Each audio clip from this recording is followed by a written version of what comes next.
Assalamu alaikum. Welcome back to my YouTube channel. In this video we are going to discuss the types of adaptation.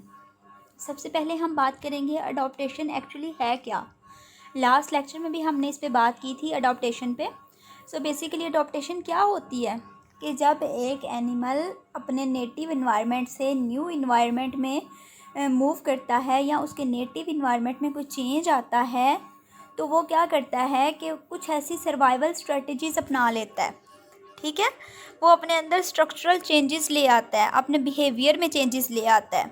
तो वो सारी changes जो होती हैं जो उसको हेल्प करती हैं न्यू इन्वायरमेंट में सर्वाइवल के लिए, उसको हम क्या कहते हैं, वो अडॉप्टेशन होती है। ठीक है, और अडॉप्टेशंस जो हैं वो पेरेंट्स से आती हैं। हमने लास्ट लेक्चर में पढ़ा था कि ये जनरेशन वाइज होती हैं, यानी एकदम से चेंज नहीं आ जाता। और चेंज किस में आता है, जीन्स में आता है। फिर जीन्स जो हैं वो उसको एक्सप्रेस करती हैं फिनोटाइप में। अब बेसिकली हमने बात करनी है टाइप्स पे।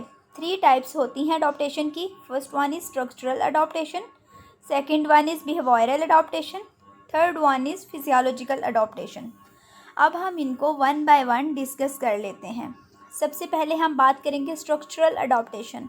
नाम क्या इंडिकेट कर रहा है कि अडॉप्टेशन कहाँ पे आई है, स्ट्रक्चर में, यानी स्ट्रक्चर में मॉडिफिकेशन हुई है और उस मॉडिफिकेशन ने एनिमल को हेल्प किया है कि वो सर्वाइव करे न्यू इन्वायरमेंट में।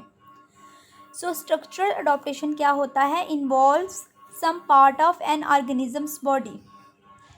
ये टीथ में हो सकती है मॉडिफिकेशन, ठीक है, ये बॉडी कवरिंग में मॉडिफिकेशन हो सकती है, ये किसी भी स्ट्रक्चरल पार्ट में मॉडिफिकेशन हो सकती है। बॉडी कवरिंग्स की अगर हम बात करें तो डिफरेंट एनिमल्स में शेल्स होते हैं, क्विल्स होते हैं, जैसे पार्कोपाइन है उसमें क्विल्स होते हैं, स्केल्स वगैरह प्रेजेंट होते हैं। उसके बाद 2 टर्म्स हैं हमारे पास, कैमोफ्लेज एंड मिमिक्री, जिनको हम नेक्स्ट देखेंगे।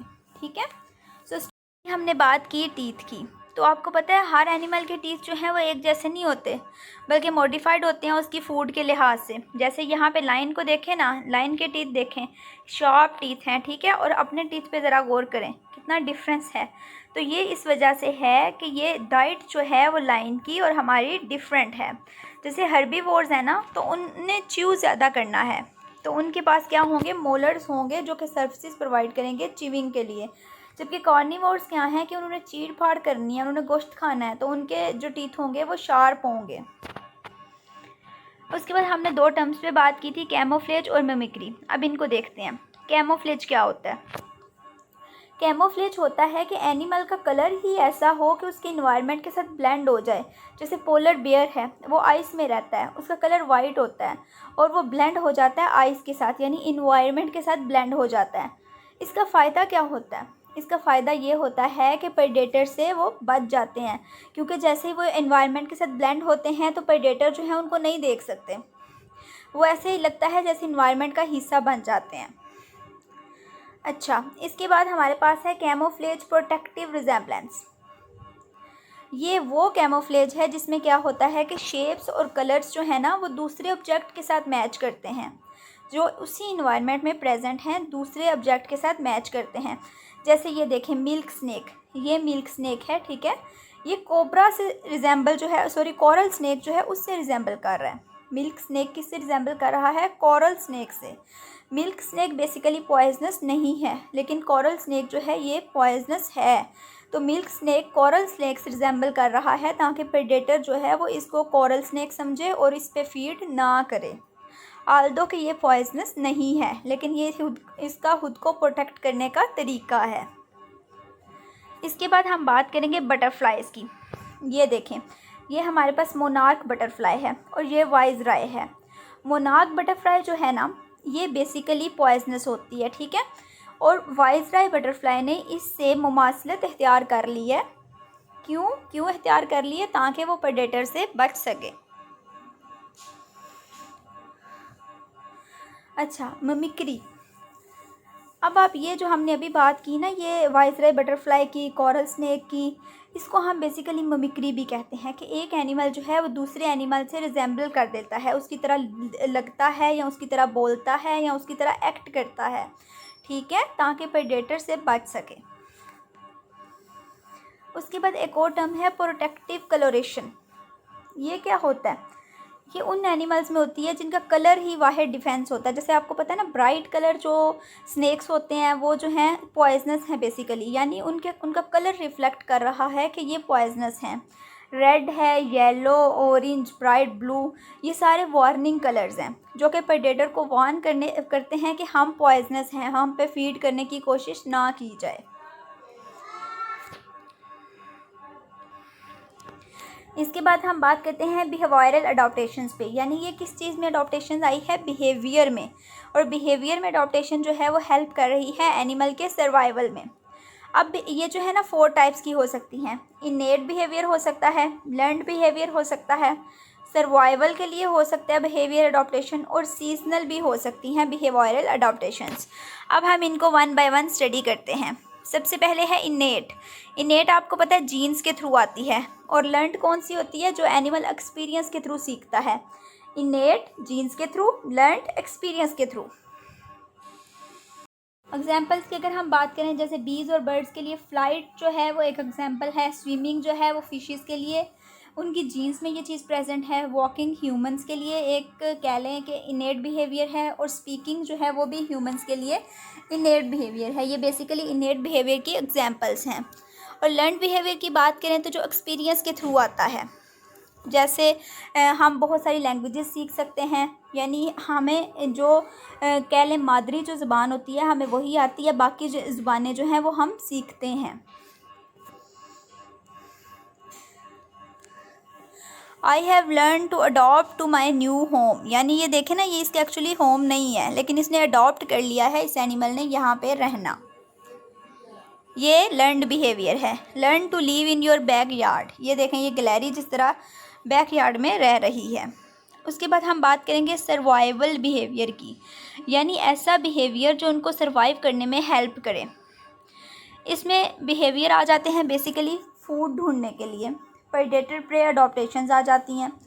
प्रेडेटर क्या होता है, जो किसी दूसरे एनिमल पे फीड करता है, और जिस पे फीड किया जाता है उसे हम क्या कहते हैं, प्रे कहते हैं। ठीक है, तो ये जो प्रेडेटर प्रे अडॉप्टेशंस होती है ना, ये बड़ी इंटरेस्टिंग है कि जैसे जैसे प्रे जो है वो खुद को मॉडिफाई करता जाता है ना कि प्रेडेटर के अटैक से बच सकें, वैसे वैसे प्रेडेटर जो है वो उतना ही स्ट्रॉन्ग होता जाता है कि वो प्रे पे अटैक कर सके।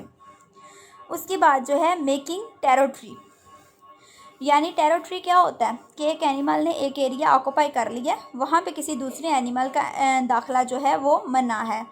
ये इसका सर्वाइवल बिहेवियर है, वो उसी जगह पे मेटिंग वगैरह करता है, वहीं पे उसके जो कह लें ऑफ स्प्रिंग्स होते हैं वो रहते हैं। उसके बाद डिफेंसिव एक्शन। डिफेंसिव एक्शन क्या होता है कि जैसे कोई प्रेडेटर वगैरह अटैक करे तो वो अपनी रिसोर्सेज को प्रोटेक्ट करे, यानी अपनी टेरिटरी को प्रोटेक्ट करे, अपने जो उसके मेट है उसको प्रोटेक्ट करे, अपने ऑफ स्प्रिंग्स को प्रोटेक्ट करे, अपनी फूड को प्रोटेक्ट करे। उसके बाद कोर्टशिप। कोर्टशिप बिहेवियर बेसिकली वो बिहेवियर होता है जो कि जिसके थ्रू मेट ढूंढा जाता है, ठीक है, पार्टनर ढूंढा जाता है। पेरेंटिंग क्या होता है, पेरेंटिंग बेसिकली यंग वंस की केयर होता है, ठीक है, और ये भी सर्वाइवल बिहेवियर में आता है। एनिमल डिफेंस की अगर हम बात करें, हमने पीछे कहा ना कि डिफेंसिव एक्शंस भी होते हैं, तो कौन कौन से हो सकते हैं। कैमोफ्लेज जिसको हम पढ़ चुके हैं, जिसमें हमने ये स्नैक वाली एग्जांपल भी दी थी। मिमिक्री है, ठीक है, सॉरी मिमिक्री में ये एग्जांपल आती है कॉरल स्नैक और मिल्क स्नैक वाली। उसके बाद ब्राइट कलर्स हो सकते हैं, हेयर प्रोजेक्शंस हो सकती हैं, हेजहॉग क्विल्स हो सकते हैं, डियर एंटलर्स हो सकते हैं। ये हेजहॉग क्विल्स हैं और ये डियर एंटलर्स हैं, ये सारे हेल्प करते हैं डिफेंस में। उसके बाद बिहेवियर अडॉप्टेशन में हम क्लोन फिश देखते हैं कि ये सी एनीमून में बना लेती है, जबकि बेसिकली सी एनीमून जो है वो पॉइजनस होते हैं। सीजनल बिहेवियर की अगर बात की जाए तो नाम क्या इंडिकेट कर रहा है, ये किसी स्पेसिफिक सीज़न में होगा, ठीक है। इसमें माइग्रेशन आ जाती है कि आपको पता है बर्ड्स अक्सर माइग्रेट कर जाते हैं विंटर में। हाइबरनेशन बेसिकली क्या होता है कि मेटाबॉलिक रेट जो है उसको बिल्कुल स्लो कर लेते हैं हार्श कंडीशंस में। जैसे हैमिंग बर्ड है, ठीक है, वो सारा दिन खाता रहता है और रात को अपना मेटाबॉलिक रेट जो है उसको बहुत कम कर लेता है। उसके बाद एस्टिवेशन बेसिकली समर में होती है, लाइक हाइबरनेशन ही, लेकिन होती समर में है, जबकि हाइबरनेशन विंटर में होती है। बायोलॉजिकल क्लॉक क्या होता है? हर एनिमल की बॉडी के अंदर एक इंटरनल क्लॉक होता है जो सारे फंक्शंस को रेगुलेट करता है, ठीक है, उसको हम बायोलॉजिकल क्लॉक कहते हैं। अब ज़रा हम इनको डिटेल में देख लेते हैं। माइग्रेशन, माइग्रेशन क्या होती है? एक प्लेस से दूसरी प्लेस पे मूव करना और फिर वापस अपनी असल प्लेस में आ जाना। यानी फॉर एग्जांपल ये नेटिव इन्वायरमेंट है, ठीक है, यहाँ पे कंडीशन सूटेबल नहीं रही तो ये माइग्रेट कर गए बर्ड्स। अब कंडीशंस वापसी पे सूटेबल हो गई तो ये वापस आ जाएंगे, उसी जगह पे नहीं रहेंगे। हाइबरनेशन, हाइबरनेशन क्या होता है? इनएक्टिविटी का पीरियड होता है जिसमें मेटाबॉलिक रेट जो हैं वो स्लो हो जाते हैं, हार्ट रेट स्लो हो जाता है, ब्रीदिंग रेट स्लो हो जाता है। बैट्स वगैरह में बेसिकली ये होता है, बियर्स में, वुडचक्स में। एस्टिवेशन बेसिकली समर में होती है, ठीक है, और डेसिकेशन से प्रोटेक्शन के लिए ये ऐसे एरियाज़ में चले जाते हैं जहाँ पे हाई ह्यूमिडिटी होती है। ये स्नेक, लिजर्ड्स वगैरह में होती है। बायोलॉजिकल क्लॉक आपको पता है इंटरनल क्लॉक होता है किसी भी एनिमल में। इसके बाद इंशाल्लाह नेक्स्ट लेक्चर में हम फिजियोलॉजिकल अडॉप्टेशंस करेंगे।